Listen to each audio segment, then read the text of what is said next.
Gopi Janna Vallabha Girivardhari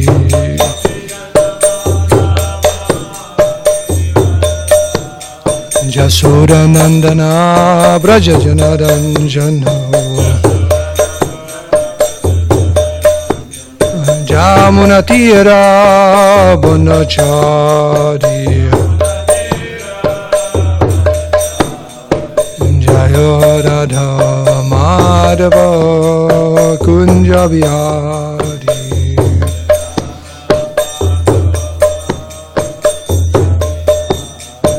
Jaya Radha Madhava Kunja Vihari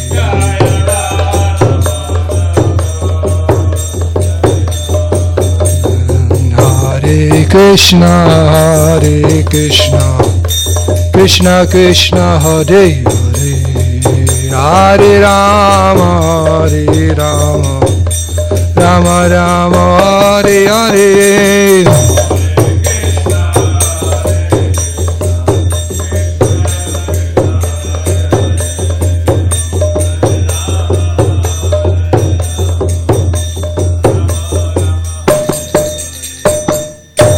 Sri Radha Madhava ki, Sri Radha Giridhari ki. Jai Om Vishnu Hamsa Parivrajaka Jajashoda Shri Srimad, His Divine Grace. Bhai Charanara Vinda Bhakti Vedanta Swami Sri Prabhu ki. Anantakoti Vaishnava Vrinda ki. Jai. Divine Appearance Day of Srila Ramanujacharya ki. Jai. Go, Premanandi. All glories to the assembled devotees, all glories to the assembled devotees, all glories to the assembled devotees, all glories, Sri Guru and Sri Gauranga. Vishmadaya Krishna Vastavate Shivate Bhakti Vedanta. Jani Vijesh Srindvari Bhasyata Nishata.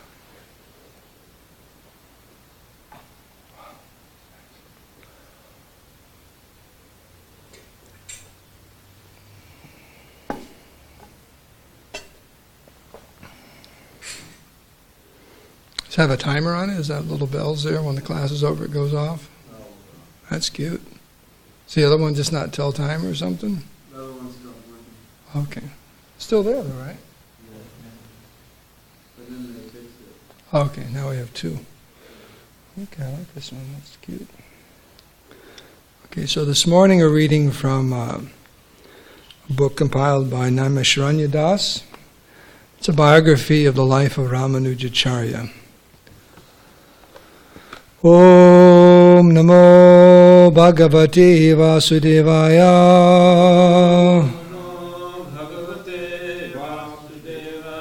Om Namo Bhagavate Vasudevaya.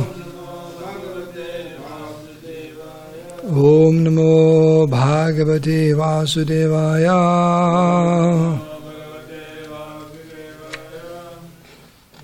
Okay.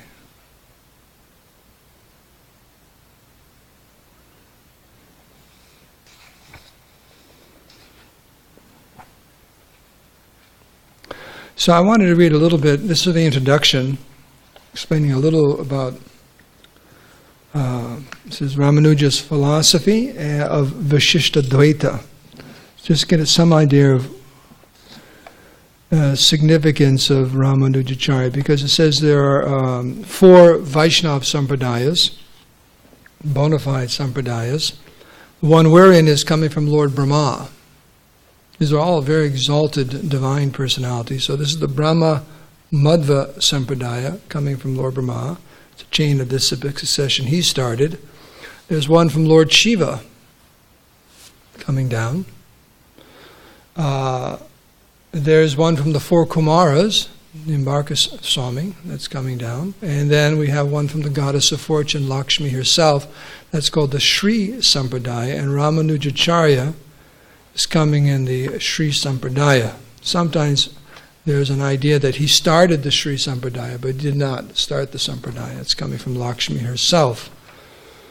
And even though these Vaishnava Sampradayas, there's different moods, they're all, the goal is worship of the Supreme Personality of Godhead, and the other aspects of Vedic philosophy, impersonalism and polytheism, they are not at all emphasized. At all. So Ramanujacharya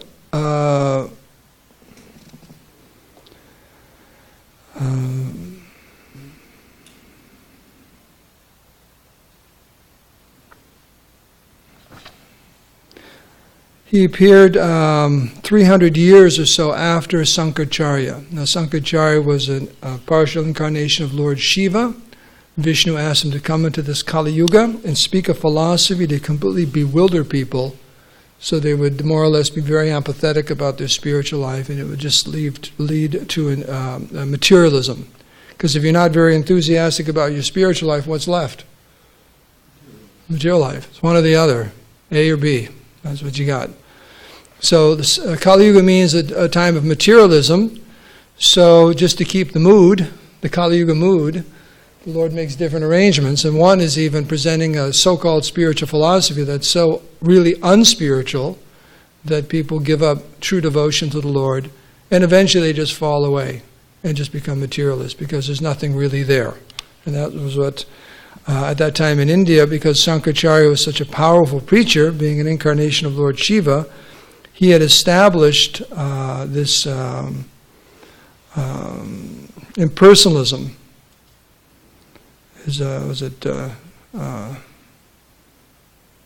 Very, very strongly. So different acharyas, Ramanujacharya and Madhvacharya specifically, of course Yamunacharya is there also, they preach very, very strongly against this impersonalism to save the fallen conditioned souls. So it says here,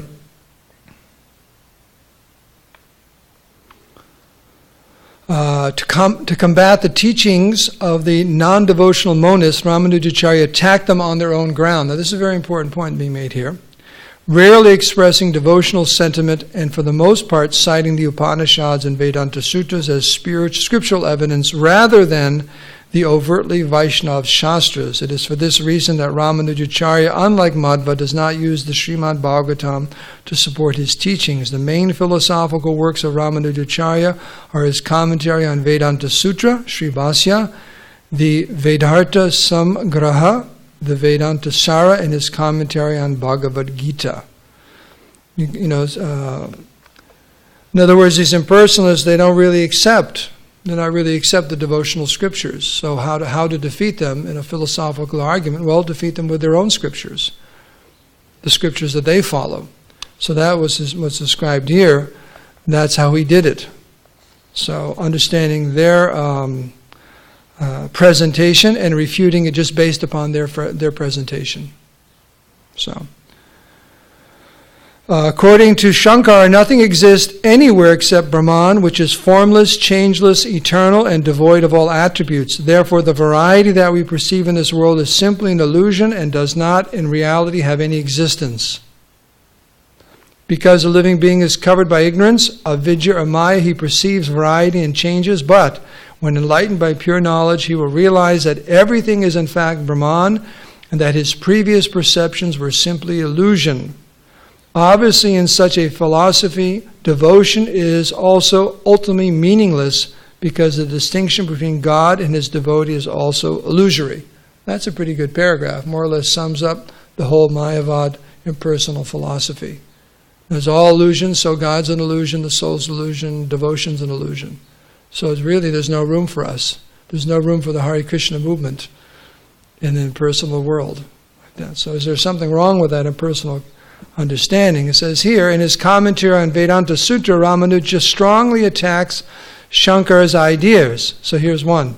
He states that the concept of Brahman being indeterminate, without qualities or changes, is meaningless. Any reality that cannot be perceived, known, thought of, or even spoken about is simply fiction. Right? So I can say, what kind of car you have? He says, I can't describe it to you. It's indescribable.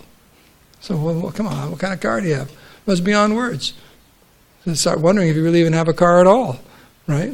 If you have a car, you should be able to tell me the model, the make, the year, and all kinds of things. So they're saying God is actually, can't even describe him.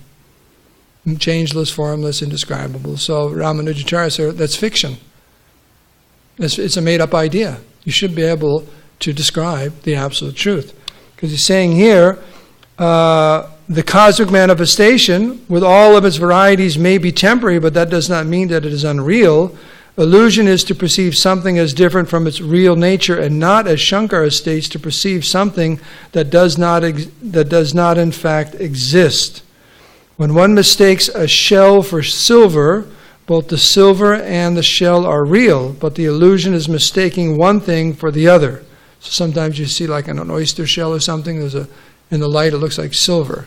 So you think, oh, that's silver. Well, they have what's called fool's gold. So the illusion is to mistake one for the other. The example is given, if it's dark and you see a coiled up rope, you may think that's a snake.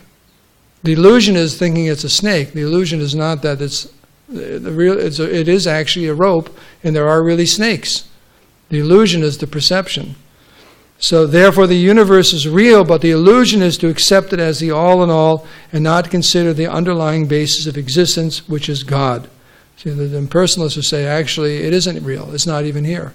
It's not real. So, in commenting on the second aphorism of the Vedanta Sutra, Janmadhyasya-taha, Ramanuja establishes that all manifestations from the Supreme Reality also must be real. Right? Just like if you have a grapefruit tree in the backyard, if the tree is real, are the grapefruits real? Probably. Not so tasty now, they need to be fertilized, but I mean, they are real.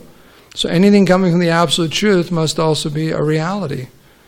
So, the sutra states that Brahman is that from which everything else has come into being, because it does not state that Brahman is that from which the illusion of manifestation arises. It must be accepted that the manifestations are not illusory.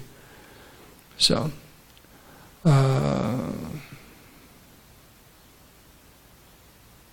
said in describing the individual soul, Ramanuja followed closely the teachings given by Jamunacharya in the Siddhitraya. Although atomic in size, the soul spreads consciousness throughout the body like the rays coming from a lamp. In other words, they say that ultimately there is no distinction between you and I and God. When you become self-realized, it all just becomes one energy. Individuality is an illusion. So this, qualified dualism, this Vishishta Dvaita or purified dualism, there is a difference between us and God. The soul and God are two distinct living entities. One supreme and one the eternal servant of the Lord. Let's see what else here.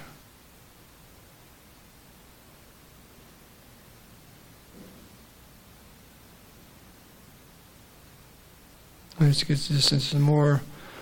And then ultimately it describes that even though he did not present the Chinta Bheda Bheda Tattva, that the Lord and his energies are inconceivably one and different, it ultimately led to that principle. So, let's begin here. A little bit about his appearance, because it's his appearance day. So we read last time, maybe a few weeks ago or whatever it was, about Jamunacharya, who was a predecessor of Ramanujacharya, and one of Jamunacharya's chief sannyasi disciples was Sri Shailapurna. He had two sisters, the elder named Kantimati and the younger named Diptimati. Kantimati was married to a very pious Brahmin known as Asudi Keshavacharya. Because of his expertise in the performance of all 5 kinds of fire sacrifice, he was also known as Sarvakratu. Years passed by and the couple lived happily in the village of Bhuttapuri, but because they still had no children, Keshavacharya became disturbed at heart. He decided to perform a fire sacrifice to please the Lord and thus beg him for the gift of a son. For this purpose he journeyed with his wife to the temple of Parthasarathi on the shores of the ocean in what is now the city of Madras. Have you been inside there? Parthasarathi? They wouldn't let me in because of the color of my skin. Alas, alas. Okay, there they performed sacrifices together, begging the Lord to be merciful to them and grant them the benediction of a son. Certainly Lord Vishnu was pleased by their prayers. For about 1 year later, Kantimata gave birth to a baby boy who bore all auspicious marks on his body. This was in the year AD 1017. And it was this child who grew up to be renowned all over the world as Sri Ramanujacharya, the great devotee of Lord Narayan. At about the same time, Kantimati's younger sister, Diptamati, also gave birth to a son. On hearing the news of the births of the two nephews, Shailapurna, the intimate disciple of Jamunacharya, came to visit them. He was astonished to see all the auspicious marks on the body of Kantimati's son, and he gave him the name Ramanuja, a name of Lakshman, which means the younger brother of Ram. To Diptamati's son he gave the name Govinda. So they were cousins.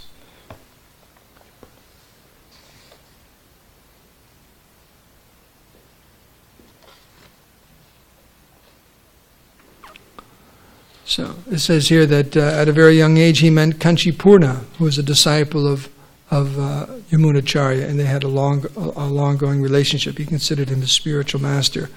So you want to hear about his fight with his Mayavadi teacher? Yeah. Okay, a little bit here.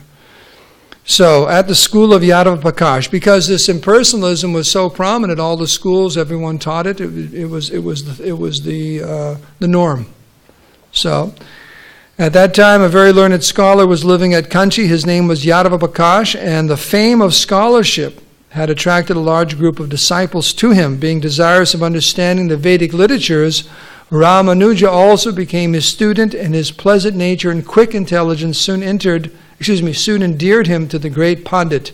However, this relationship did not last for very long, for despite his learning and knowledge of the scriptures, Yadava Prakash was a firm adherent of the Mayavad philosophy of absolute oneness.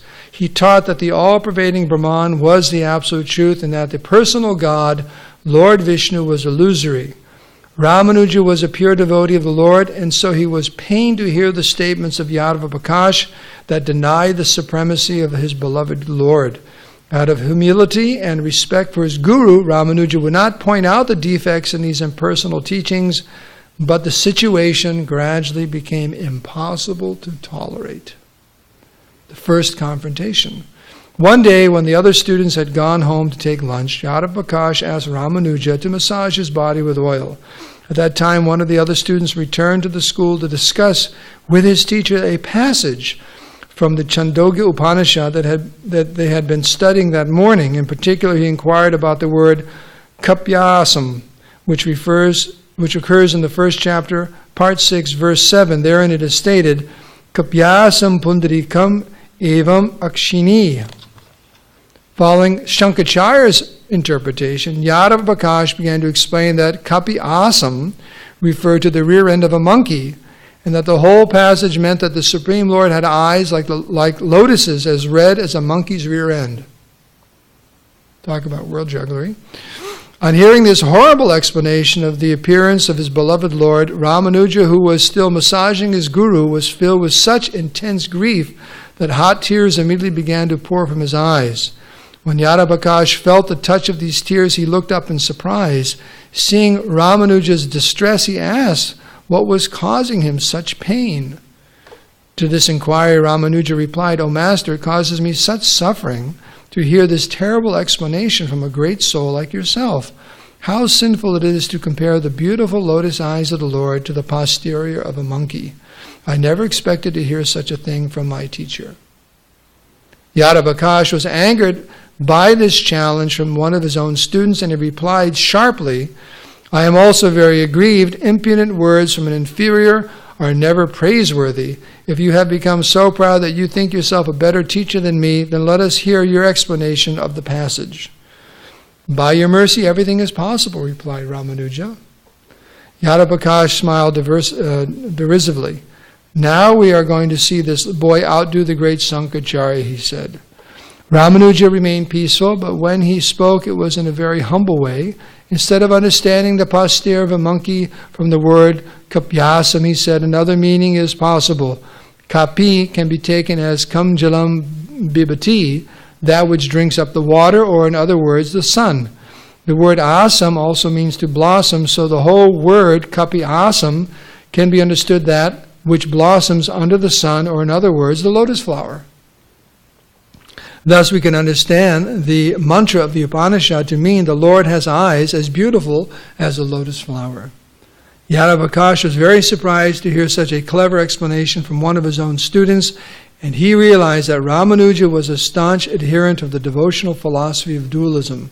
The devotees understand that the perfection of life is to worship Lord Vishnu without any personal desire, and so they never aspire for oneness as the Mayavadis do. This philosophy was directly opposed to the teachings of Yadav Prakash, and after this incident, his affection for Ramanuja began to wane. So it describes here more and more conflicts at school, and Ramanuja became, he could understand that this person is very, very, very powerful. So, you know what the teacher decided to do? Kill him. Because he could understand he is a very, very powerful acharya, this boy. Actually, Yadav Prakash was very envious of Ramanuja, seeing in him both a purer heart and a greater intellect than his own. One day, therefore, he called all his students to a secret meeting. There he addressed them, "My dear children, none of you has ever found fault in my teachings, but this impudent Ramanuja has repeatedly challenged my explanations. He may be an intelligent boy, but all his ideas are based on the false doctrine of dualism, seeing a difference between the self and God. He is a complete heretic who will cause havoc in society through his teachings. We must find some way to get rid of him." Surely you could just forbid him from coming to school, suggested one student. "But then our master's worst fears would be realized," responded another, "for he would open his own school and go on propagating his falsehoods all the more. Already he has written a commentary on the mantra Satyam Jnanam Anantam Brahma, which contradicts everything we have learned from our teacher." This was true, for Ramanuja had effectively refuted Shankar's explanations, and his writing had been widely read and appreciated by Vaishnavas in South India, including Jamunacharya at Rangakshetra. After discussing the matter for some time, they all agreed that the only way to stop Ramanuja was to kill him. Talk about fanatics, huh? There's a little fanaticism going on here. Then they began to consider how this could be done secretly without anyone discovering their crime. Eventually, Yadav Prakash made a proposal. "Let us all go on pilgrimage to bathe in the Ganges. On the way, there are many remote areas where we can put an end to this heretic without anyone knowing anything about it. By bathing in the sacred Ganges, we'll free ourselves from the sin of killing a Brahmin. And when we return, we shall simply say he fell sick and died on the journey." Got it all planned out, even how to become free from the sin of killing him. Just go bathe in the Ganga. All the disciples readily accepted their teacher's suggestion and set out to induce Ramanuja to accompany him on their journey. Ramanuja was delighted by the idea of bathing in the Ganges and happily accepted their invitation. Govinda, Ramanuja's cousin, was living with his aunt in Kanchipuram at this time, and he also studied at the school of Yadav Prakash. When Ramanuja announced that he was going on pilgrimage to North India, Govinda immediately decided to go with his beloved friend and relative. Kantimati was unhappy at the prospect of being separated from her son for so many months, but understanding the meritorious nature of such a venture, she gave him her permission to go. So it was that, at an auspicious moment, the band of disciples headed by Yadav Prakash started out on pilgrimage. After a few days traveling, they came to a desolate region near the Vindhya hills. Yadav Prakash considered that this would be a suitable place to put his evil plan into action. And he told his disciples to prepare themselves. However, while they were discussing the final preparations, Govinda was in the forest nearby, and he heard everything they said. As soon as he had the opportunity, he informed Ramanuja of the great danger he was in. When he understood the wicked intentions of his teacher and fellow students, Ramanuja left the party and fled into the forest. When his absence was noticed, Yadav Prakash sent some of the boys into the forest to search for him, but when no one replied to his calls, they concluded that Ramanuja must have been killed by some wild beast. Although secretly very pleased by this apparent turn of events, because of Govinda's presence, they all pretended to be very much aggrieved. Yadav Prakash spoke to Govinda, instructing him about the temporary nature of the body and bodily relationships, thus revealing his cunning and treacherous nature. So it says here, he was lost in the forest, but it turns out he met a hunter and his wife, who was actually Lord Shiva and Parvati in disguise, and they brought him all the way back to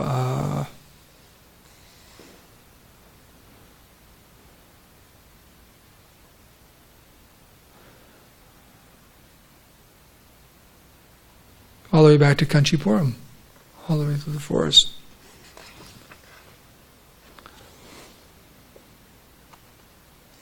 So guess who shows up at school? It says here.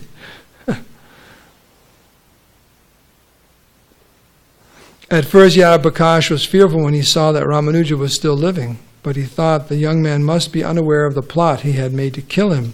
In the presence of Kantimati, he pretended to be overwhelmed with joy at finding her son safe and sound. You cannot imagine, he told her, the suffering and anguish all of us underwent when we were unable to find him in the forest. In actuality, the teacher was feeling very ashamed of his wickedness now that he saw Ramanuja's humble behavior. Turning to the young man, he spoke affectionately, "My child, from this day on you should come once more to study with me.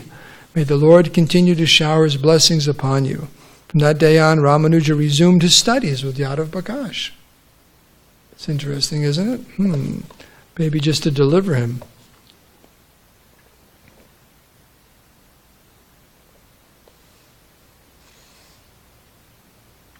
Okay, I'll read you one more story about, this is another story how Ramanujacharya outdid Yadaprakash. It says here, apart from his great learning in the science of Vedanta, Yadaprakash was also expert in magical arts, particularly in driving out ghosts and evil spirits.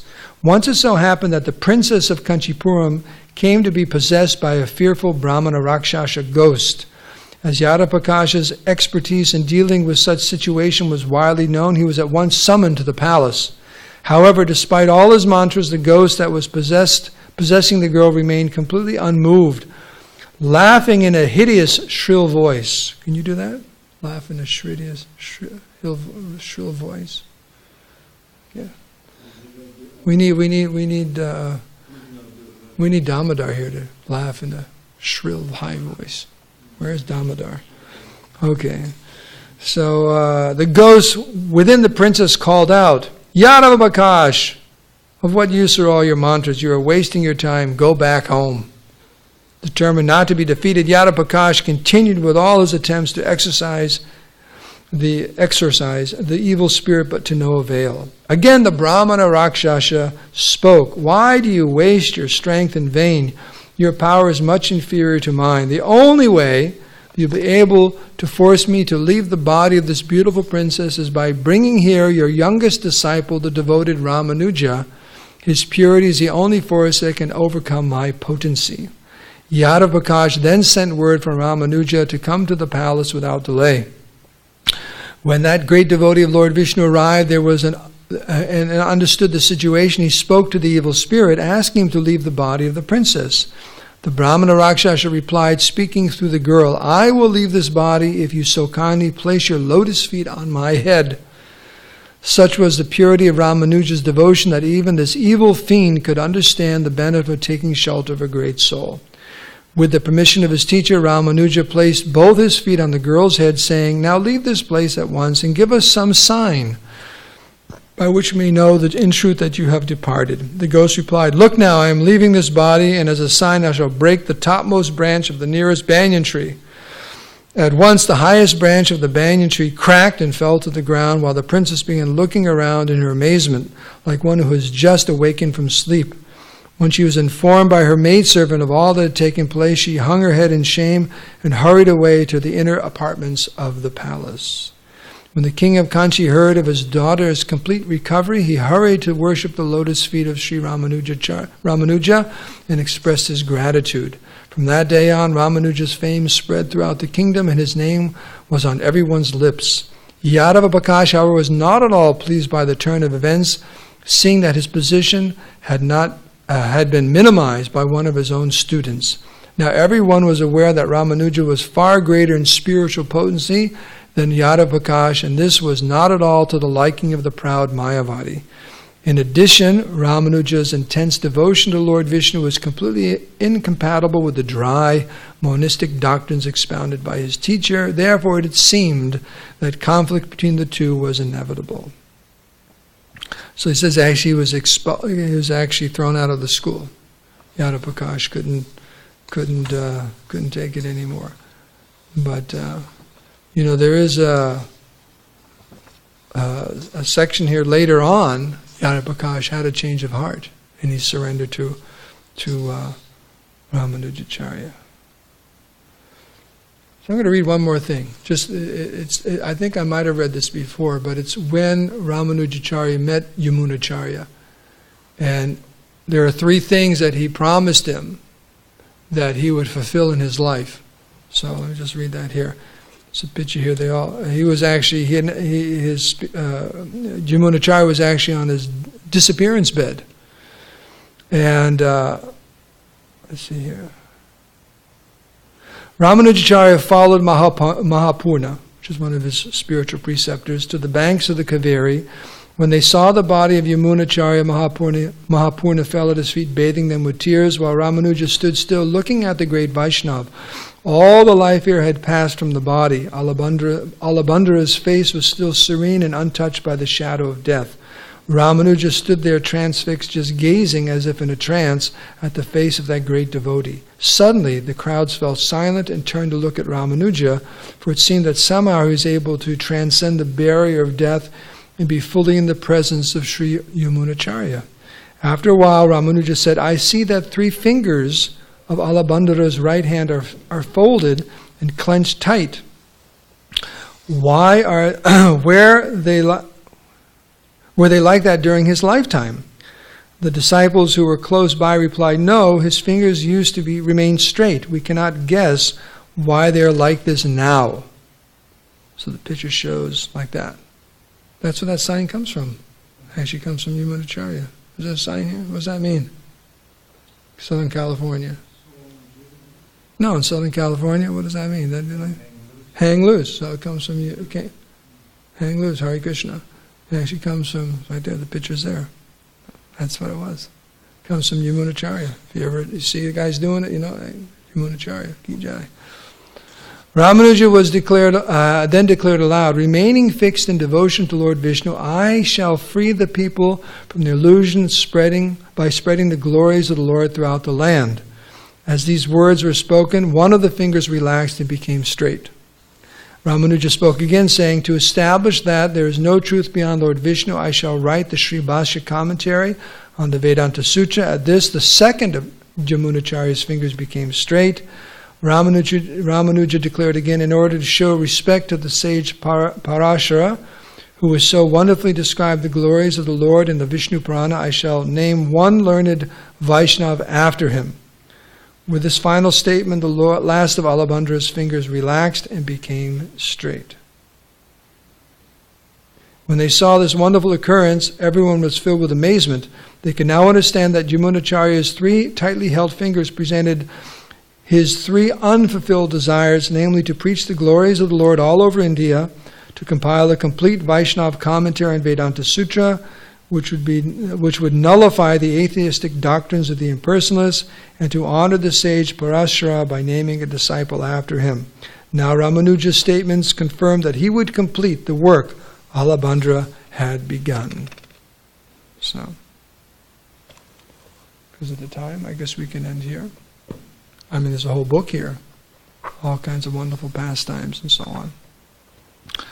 But, and any concluding comments or questions?